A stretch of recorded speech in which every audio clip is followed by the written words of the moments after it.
Bismillahirrahmanirrahim. Alhamdulillahirabbil alamin. Wassalatu wassalamu ala asrofil anbiya'i wal mursalin. Nabiyina wa habibina sayyidina Muhammadin wa ala alihi wa sahbihi ajma'in wa man tabi'ahum bi ihsanin ila yaumiddin. Amma ba'd. Pada kesempatan yang mulia hari ini, Al-Fakir, saya ingin membagikan sebuah amalan, sebuah wirid, sebuah wasilah yang zahir khasiatnya, nyata, dan sudah banyak sekali kisah tentang keajaiban, fawaid, faedah-faedah daripada ayat ini. Ulama menyebutnya ayatul hirzi, yang artinya secara bahasa yaitu al-hirzi, sesuatu untuk melindungi. Itu ayat perlindungan. Memang sebagian besar manfaat dari ayat ini adalah untuk perlindungan dari mara bahaya dan pengobatan berbagai macam penyakit, medis maupun non-medis. Di antara faedah dari ayat ini bisa kita temukan di dalam kitab Syumusul Anwar wa Kunuzul Asrar dan juga Khazinatul Asrar.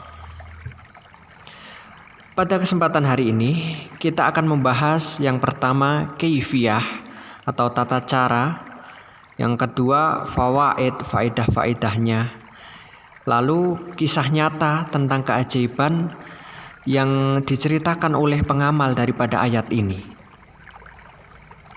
Di dalam kitab terdapat nas yang mengatakan man qara'aha kulla lailatin sab'a marrat lam yamut bihadidatin wala ghairihi fi dzalikal yaum wala fitilkal lailah wala yangzilu bihi mautun baghtah, yang artinya man qara'aha kulla lailatin sab'a marrat, barang siapa membacanya setiap malam 7 kali, lam yamut bihadidatin wala ghairihi, maka dia tidak akan mati terkena senjata tajam pada hari tersebut dan malam itu. Orang tersebut tidak akan mati yang diakibatkan oleh senjata tajam dan selainnya. Misalnya kita sedang perjalanan dibegal orang, maka kita tidak akan mati, akan diselamatkan oleh Allah Subhanahu wa ta'ala. Insya Allah orang tersebut akan dilindungi Allah dan tidak akan wafat pada malam itu. Wa fi dzalikal yaum wala fi tilkal lailah wala yangzilu bihi mautun baghtah, dan orang tersebut tidak akan mati kaget, mati secara tiba-tiba. Mati kaget maksudnya misalnya tabrakan, tertimpa pohon, itu yang sesuatu yang mengagetkan. Saudara-saudara sekalian, apakah ayat itu? Ayat tersebut adalah 2 ayat terakhir surah At-Taubah. A'udzubillahi minasyaitonirrajim. Bismillahirrahmanirrahim. Laqad ja'akum rasulun min anfusikum azizun 'alaihi ma anittum harisun 'alaikum bil mu'minina raufur rahim. Fa in tawallaw faqul hasbiyallahu la ilaha illahu 'alaihi tawakkaltu wa huwa rabbul arsyil 'azim. Dan berikut kaifiyah atau tata cara pengamalannya. Yang pertama adalah bisa seperti penjelasan sebelumnya, dibaca 7 kali setiap malam, dan juga bisa dibaca saat subuh dan asar minimal 1 kali, yang afdol 7 kali. Lalu bisa juga kita mendawamkannya, membaca secara terus-menerus sebanyak-banyaknya setiap hari. Lalu bagaimanakah kisah tentang kedahsyatan ayat ini? Sebenarnya banyak sekali, tapi di sini saya akan membahasnya 2 atau 3 saja. Dahulu ada seorang ulama sedang melakukan perjalanan ilmiah, belajar di luar kota, pindah dari satu kota ke kota lain. Sebelum berangkat, ia dinasihati oleh ayahnya, idza aradta an tusafira faqra laqad ja'akum rasulun min anfusikum, dan seterusnya. Ayahnya berkata, jika kamu ingin berpergian ke suatu tempat dan engkau ingin menitipkan barang-barangmu kepada orang lain yang engkau belum mengenal orang tersebut, maka bacakanlah ayat kursi pada barangmu. Jadi ini ada ilmu baru. Jika kita khawatir barang kita dicuri orang atau kita ingin menitipkan barang kita, maka sebelumnya kita bacakan barang kita tersebut dengan ayat kursi agar aman.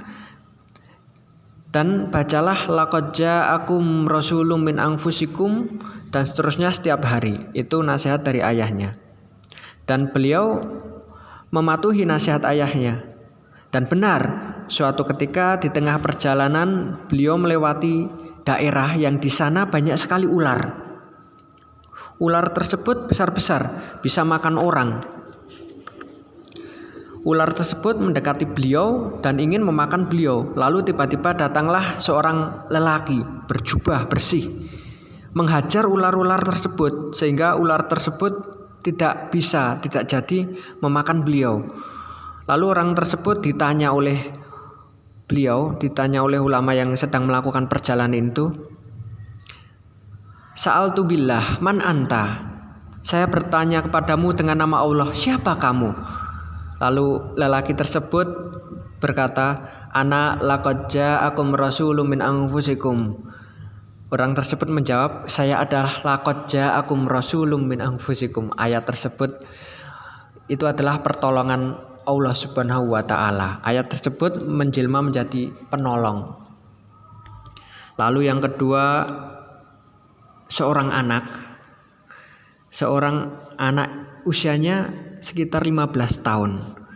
Ini sedang main layangan. Ini saudara-saudara yang memiliki adik main layangan harap diawasi ya. Layangan tersebut putus, terbang. Anak tersebut lari ngejar ya. Anak-anak kalau lari pasti nggak lihat kanan kiri. Akhirnya layangan tersebut melintasi jalan raya. Anak tersebut mengikuti terus sampai dia nyebrang jalan raya, tidak melihat ke kiri dan kanan. Nah, saat yang bersamaan lewatlah sebuah truk tronton. Tronton ini besar ya, beda sama truk biasa. Dan bisa kita ketahui apa yang terjadi selanjutnya. Anak tersebut melintas, beberapa detik kemudian bles. Bahkan sampai terseret beberapa meter. Orang yang melihat di pinggir jalan itu udah menduga, ini pasti segenah mati, ini segenah. Lalu tinggal menunggu truknya berhenti. Orang-orang berkumpul menemui anak itu, ingin diselamatkan, dilihat. Lalu tiba-tiba anak tersebut bangun lemes sempoyongan. Ya namanya habis ditabak truk ya lemes. Tapi nggak mati, nggak apa-apa. Orang-orang heran, loh kamu kok nggak apa-apa? Lalu anak tersebut tanya, loh memangnya saya tadi kenapa? Loh kamu tadi habis ditabrak truk besar ini loh. Orang-orang masih tanya, amalan kamu itu apa? Mungkin yang lain heran, jimat kamu itu apa? Gitu. Anak tersebut jawab, masih kecil nih, 15 tahun. Saya tuh nggak punya amalan apa-apa. Lalu dia ingat beberapa menit, oh iya, saya itu setiap hari selalu dipesan oleh ayah saya untuk agar setiap hari membaca laqad ja'akum rasulun min anfusikum azizun 'alaihi ma anittum harisun 'alaikum bil mu'minina raufur rahim, sampai ayat terakhir. Seperti itulah. Wassalamualaikum warahmatullahi wabarakatuh.